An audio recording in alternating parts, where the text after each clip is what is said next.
Imagine a time when Europe was alive with human presence. Hunter-gatherers crafting tools with surgical precision, families returning to the same rivers, forests, and glades for generations.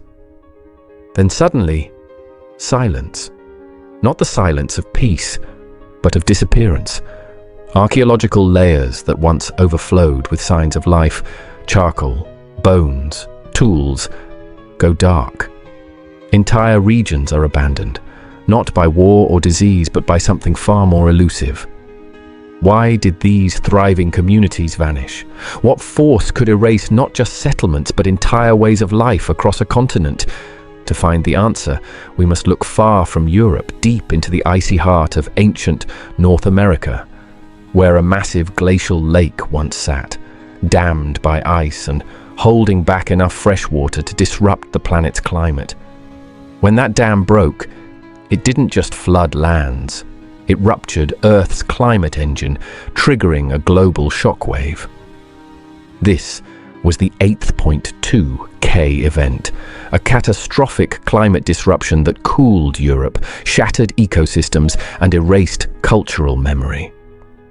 What happened next isn't just a lost chapter of human history, it's a haunting echo of our own future, because the system that broke then is weakening again now. And this time, the stakes are far higher. This isn't a story of the past. It's a warning. Across the vast and varied landscapes of ancient Europe, from the misty woodlands of Ireland to the river valleys of Germany and the wetlands of the British Isles, Mesolithic life had thrived for generations.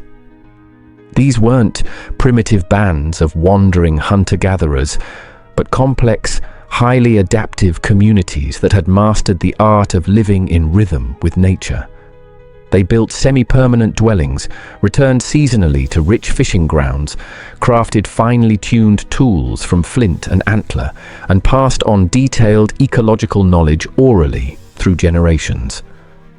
Archaeologists have uncovered traces of this vibrant world: fire pits filled with charred bone, microlithic arrowheads perfectly honed, remnants of canoe building, hearths still blackened from repeated use. But then, roughly 8,200 years ago, something changed, everywhere, all at once.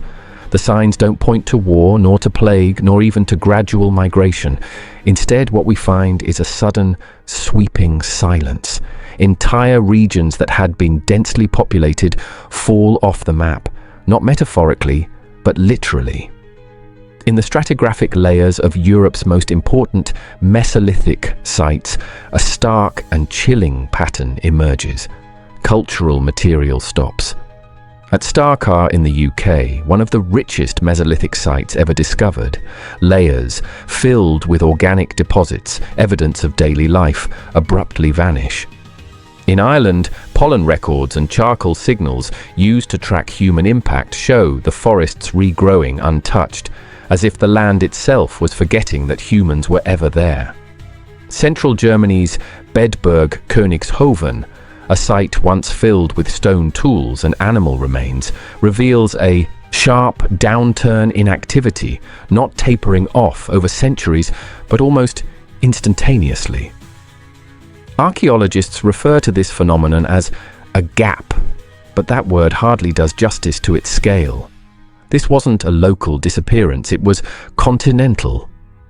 From the Balkans to Brittany, generations of human presence simply dissolve from the earth, replaced not with destruction, but with absence. It is as if the very memory of these people was erased. Some believed it was due to migration, but where would an entire continent go? Others suspected resource depletion, but the land was still rich. And crucially, the precision of the timing, within decades across thousands of kilometers, suggests something more profound. Something not just social, but environmental. The most telling clue isn't found in any single archaeological site, but in the consistency of the silence.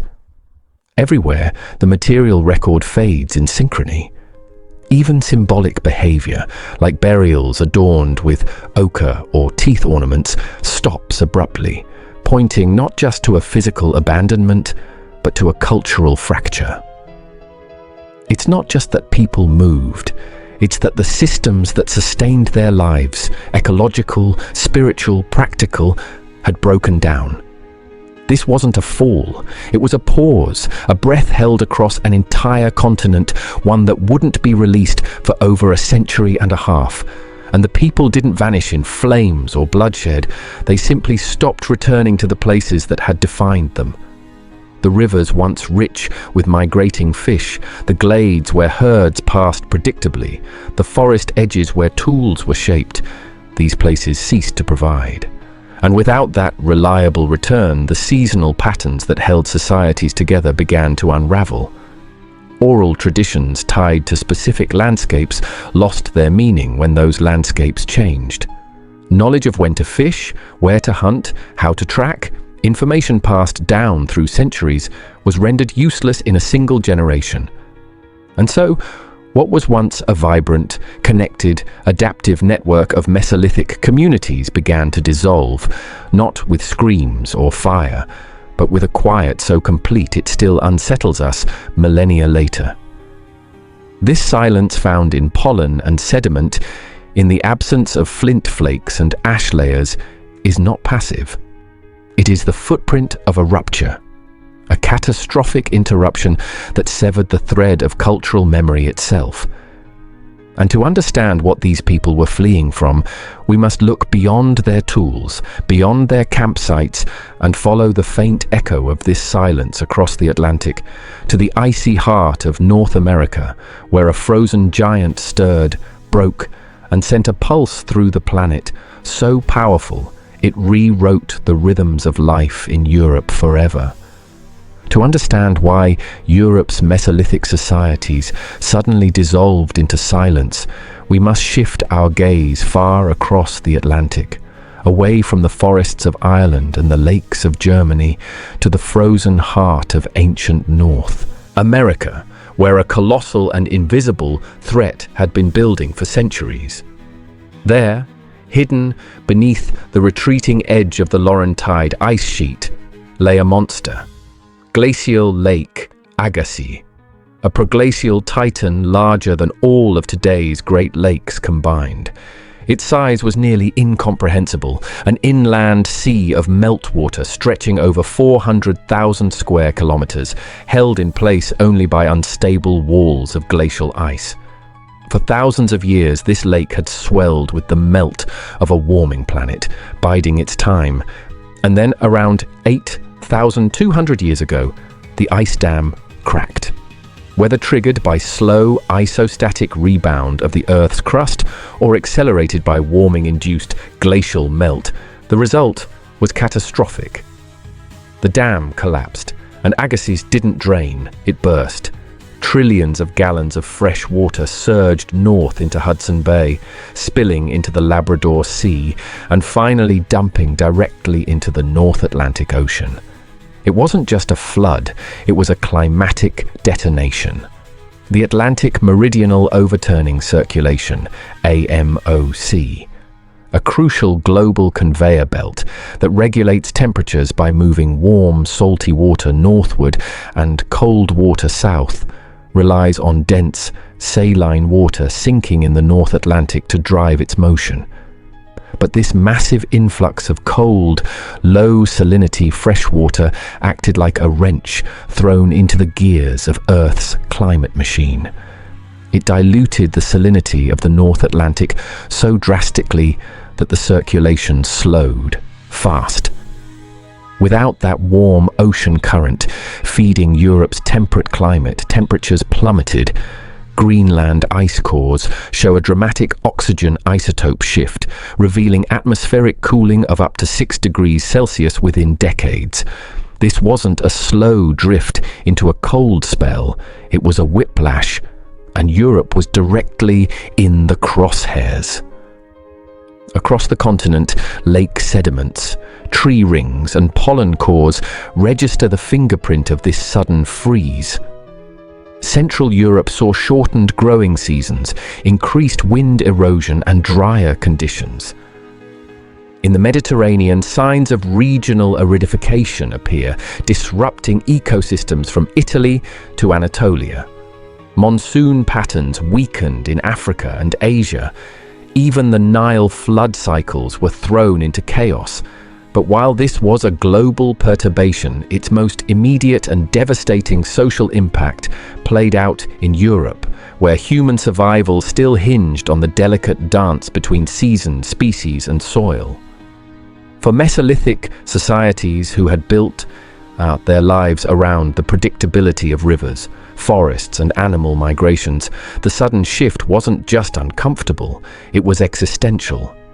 Rivers froze longer, fish failed to appear, plants matured weeks too late or not at all. Animals changed their patterns, forests shifted their species makeup, and the knowledge that had sustained human communities for generations suddenly stopped working. Hunting skills honed over centuries, when to set traps, how to follow tracks, which valleys yielded food in early spring, became obsolete in a matter of years. The landscape had rewritten its script, and humans no longer knew their lines. It wasn't just environmental chaos, it was cognitive dislocation. Imagine inheriting a map passed down through your ancestors, only to wake up one day and find the terrain has completely changed. That's what happened to the Mesolithic peoples. Their memory systems were embedded in the land, rituals tied to river crossings, myths built around seasonal glades, migration routes mapped by stars and scent. When the land changed, those memory systems collapsed, and with them so did cultural continuity. Ethnographic studies of oral societies show that such ruptures can erase entire bodies of knowledge in a generation. That's what we begin to see in the archaeological record. Toolkits simplify, symbolic burials decline, dietary diversity shrinks. Even the signatures of fire use drop off, not because people forgot how to make fire, but because they were no longer in the right place, at the right time, with the right materials. The flood in North America hadn't just changed the temperature. It had changed time itself, the timing of blooms, of migrations, of seasons. For a society built on seasonality, this was not a problem that could be solved. It was a system failure. And so, faced with a world that no longer made sense, many people simply left. But they didn't leave for new horizons. They scattered. Some migrated, others fragmented into smaller groups, others died. Not in a blaze of glory, but in the quiet fade out of failed harvests, missed migrations, and forgotten stories. The 8.2K event, as it's now known, lasted only 160 years. That may seem short, but to a society that planned around seasonal cycles and generational knowledge, it was an eternity. An entire way of life unraveled in just 2 lifetimes. By the time the climate began to stabilize again, the world had changed, and so had its people. Many former territories lay abandoned. The forests had regrown, the trails had vanished, and the knowledge to navigate them was gone. In the aftermath, new people would come. Neolithic farmers from the east bringing crops, pottery, and a whole new rhythm of life. But those who remained, the surviving foragers, were no longer part of the same Mesolithic world. They had inherited not culture but absence, and the flood that caused it all, the one that began with a single break in an ice dam thousands of kilometers away, left no trace in stone, no monument or inscription. Only a silence, carried on cold winds, recorded in ice cores and silted lakes, and whispered through the sudden vanishing of Europe's first ecological civilizations. When the skies cleared and the climate finally began to rest after the 8.2K event, it wasn't a sunrise that followed, it was silence. Not the peaceful kind, but the kind that stretches across entire continents, thick with absence. This wasn't the silence of stillness. It was the silence of missing fires, Vanished footsteps of once busy camps that now stood cold and forgotten under encroaching trees. Europe, once a mosaic of forager societies intimately attuned to rivers, seasons and stars, had become a ghost continent, haunted not by what was destroyed, but by what was lost without trace. These weren't primitive people. They were masters of ecological balance, experts in seasonality, storytellers whose histories lived in trails, fires, and the curve of riverbanks. Their wisdom wasn't etched into stone, it lived in bodies and breath, passed hand to hand, generation to generation. But when the forests sealed shut and the rivers carved new paths, that wisdom, once as constant as sunrise, lost its footing. The trails were still there, but they no longer led to food. The stars still moved, but they no longer marked reliable migrations. With every missed harvest, every failed hunt, an invisible ledger of knowledge began to erode. This wasn't collapse with fanfare.